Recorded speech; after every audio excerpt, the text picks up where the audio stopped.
I'm Dr. Manoj Parekh. I'm one of the cardiac anesthetists working at Fortis Balaji Hospital, Jodhpur, Rajasthan. Uh, I'm anesthetic by profession, so I'll be speaking about anesthesia today. I'll let you know about a brief part of the history and then tell you what anesthesia is as such.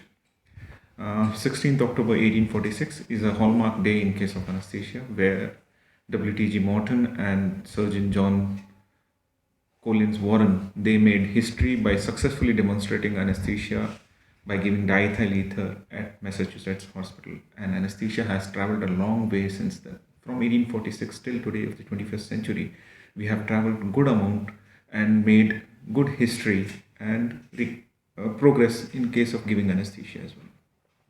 Now, what anesthesia means? Loss of sensation means anesthesia, and the medicines which cause this loss of sensations are called as anesthetics, and a person who gives this anesthesia is known as an anesthesiologist. There are different various types of anesthesia what we deliver. There can be local anesthesia, regional anesthesia, sedation, general anesthesia. Okay, now we'll talk briefly about all these types and how these anesthetics work, and I'll give you a brief outline as to what local anesthesia is, what regional anesthesia is, what sedation is, and what general anesthesia is. Anesthetics work by blocking the nerve signals which travel to the brain. Once they are blocked, the brain stops working, and that's when you stop feeling the pain and you become unconscious. The general anesthesia, it always requires a special anesthetic to deliver the anesthesia, and local anesthetics are given by the surgeons as well, such as, for example, removal of a cyst or removal of a tooth is generally done by the surgeon itself. Now, local anesthesia, what it does, it numbs a part of a body. It's given when the nerves can be easily localized and you can stay conscious but you're free from pain. Most common example is eye surgeries which are done under local anesthesia itself. Now you have regional anesthesia. In regional anesthesia, the local anesthetic is injected near to the nerves. The area affected becomes numb. You can use ultrasonography to guide yourself to the nerves, and you can use a nerve stimulator to locate the nerves as well. Now, types of regional anesthesia can be spinal anesthesia, where you have an injection in your back. It can be a one-shot anesthetic, or you can use a catheter and you can give a continuous spinal anesthesia as well. Then you have an epidural anesthesia, same again, one-shot epidural, or you can have a continuous epidural anesthesia. You have a nerve block where you block the nerve or a group of nerves, and most common type of surgeries done with these nerve blocks are your leg and your upper limb surgeries. Now you have sedation where a small amount of anesthetic is given just to make you relax and calm, but you still stay conscious. And then you have general anesthetic where you have complete loss of awareness or complete loss of sensation and you don't have any memory of what's going on with you. And once this general anesthetic effect wears off, you come back to sensation again. Now these are the type of anesthesia what we have.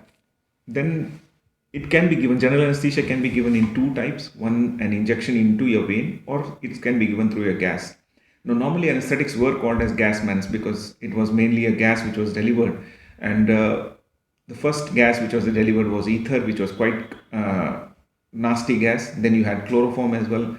Then we traveled a long way, and now we have new gases like the isoflurane, sevoflurane, and desflurane gases. Isoflurane and sevoflurane is well tolerated, where you can induce an anesthesia with sevoflurane.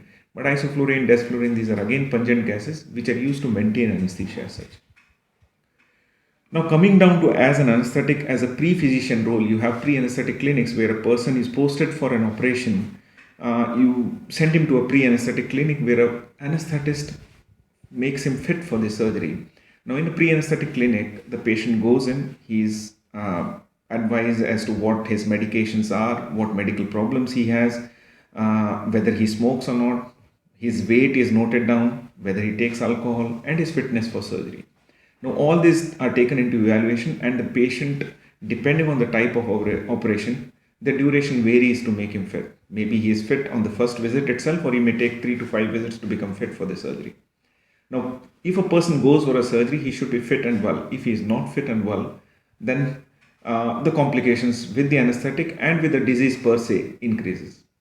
So to make him fit, it depends on whether the type of surgery is elective or emergency. In an emergency operation, you make him stable and then take him as soon as possible. But in case of elective surgeries, you make him fit for the surgery and then take him for the surgery. Now, even during the pre-anesthetic clinic, advices are given to the patient whether what type of medications he should be continuing and what medication he should be stopping. To make him fit for surgery, what else he should be doing? He should stop smoking, stop alcohol. Okay. And second thing is that what else is required to make him fit, like what medications are added on. Like if he is an asthmatic, you add on a nebulization.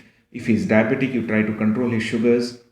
So that etc are done, and this is a long topic before I can continue on this. Then on the day of surgery, he is asked to keep nil by mouth. At least he should be 6 hours, but now there are studies which say that clear fluids can be taken 1 hour before surgeries as well.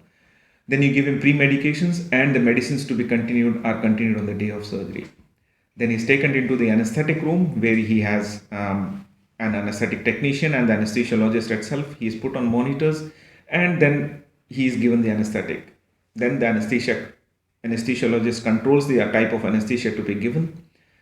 He is put on the universal monitoring system like the ECG, pulse oximeter, blood pressure, urine output monitoring are all done in the operation theatre depending on the type of surgery he is going through. Now, coming down to the side effects post anesthetic, the most common side effects with an anesthetic, what you're commonly going to see is nausea and vomiting, sore throat, dizziness, shivering. Shivering can be because of the temperature which is reduced in the operation theatre, or it can be because of the spinal anesthesia, but they are all treatable causes.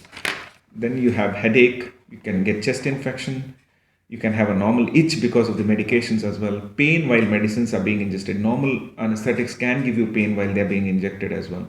Bruising and soreness that can be around the vein area, or it can be because of the positioning of the patient as well. There can be confusion and memory loss. Confusion and memory loss is more common in case of old age patients or patients who are already having dementia. But these confusion and memory loss can be for a brief period and it can again come back. But it depends on the type of the patient. And you can have bladder problems like you can have urinary retention, or can there be leakiness of urine as well. Uncommon side effects what you come across a patient who has had anesthesia is breathing difficulties, damage to the teeth, lips or tongue, awareness during anesthesia. That's one of the dreaded complications of anesthesia. But now with the present monitoring system, awareness during anesthesia is very less. Damage to the eyes, nerve damage can occur. Existing medical conditions can get worse as well. Rarely you can have very serious allergies, damage to the nerve and spine. You can have an equipment failure as well. And last but not the least, death is a dreaded complication of anesthesia. This is a brief outline I can give you of anesthesia as such. And to get into detail, we'll have another tutorial as well.